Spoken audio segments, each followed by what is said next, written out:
पाठ 14 चंद्रशेखर आजाद। काशी के जिला मजिस्ट्रेट की अदालत में बहुत भीड़ थी। 16 वर्षीय एक बालक कटघरे में खड़ा था। उसके चेहरे पर निर्भीकता का भाव झलक रहा था। मजिस्ट्रेट ने बालक से पूछा, तुम्हारा नाम क्या है? बालक ने गर्व से उत्तर दिया, आजाद। मजिस्ट्रेट ने पूछा, तुम्हारा घर कहाँ है? बालक ने उत्तर दिया, जेल खाना। मजिस्ट्रेट ने फिर पूछा, तुम क्या काम करते हो? बालक ने कहा, भारत माँ को स्वाधीन कराने की साधना। मजिस्ट्रेट ने झल्ला कर कहा, ऐसे बेढंगे उत्तर दे रहे हो? जानते नहीं यह अदालत है? बालक ने उसी निर्भीकता से उत्तर दिया, मेरे उत्तर बेढंगे नहीं, सही हैं। विदेशी सरकार की पराधीनता स्वीकार न करने पर हमारा सच्चा नाम आजाद ही हो सकता है।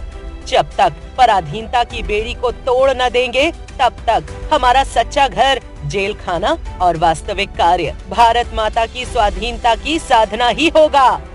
मजिस्ट्रेट ने फिर झल्ला कर पूछा, क्या यह सच है कि तुमने सिपाही पर आक्रमण किया था? आजाद ने दृढ़ता से उत्तर दिया, हाँ, क्योंकि सिपाही सत्याग्रहियों को गाली देते हुए बूट से ठोकरें मार रहा था।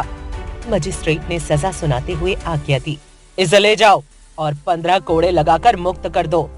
कोड़ों की मार खाकर बालक जब जेल से बाहर निकला तो उसके शरीर पर कोड़ों के निशान स्पष्ट दिखाई दे रहे थे और शरीर से रक्त भी निकल रहा था।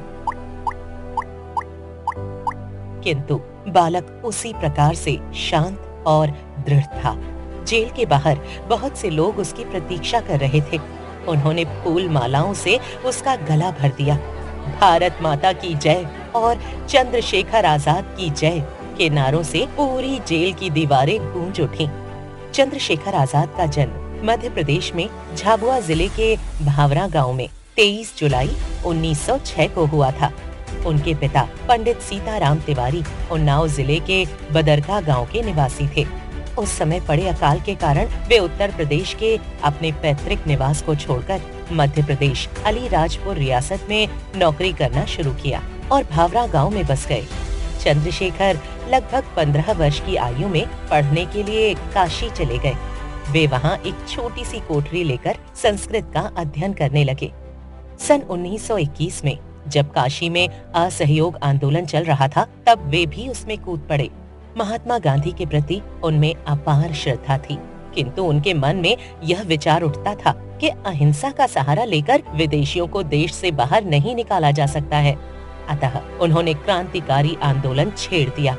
9 अगस्त 1925 को काकोरी के पास एक पैसेंजर गाड़ी को रोककर क्रांतिकारियों ने सरकारी खजाना लूट लिया।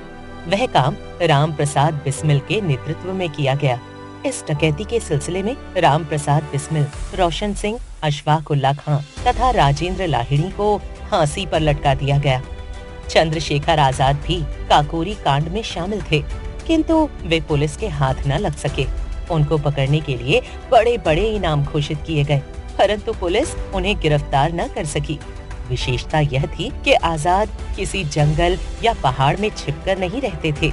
वे वेश और नाम बदलकर जगह जगह घूमते रहते थे और चारों ओर घूम घूम कर क्रांतिकारी कार्यों में लगे रहते थे।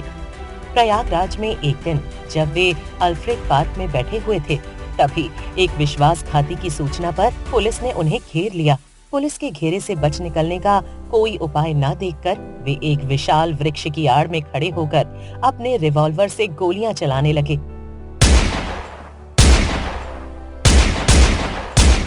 यह लड़ाई लगभग 1 घंटे तक चली और आजाद की गोलियों से पुलिस के कई सिपाही घायल हो गए। जब उनके पास एक गोली बची तो उन्होंने उसे अपनी कनपट्टी पर दाग लिया और अमर होकर भारत माता की गोद में सदा के लिए सो गए। पाठ 15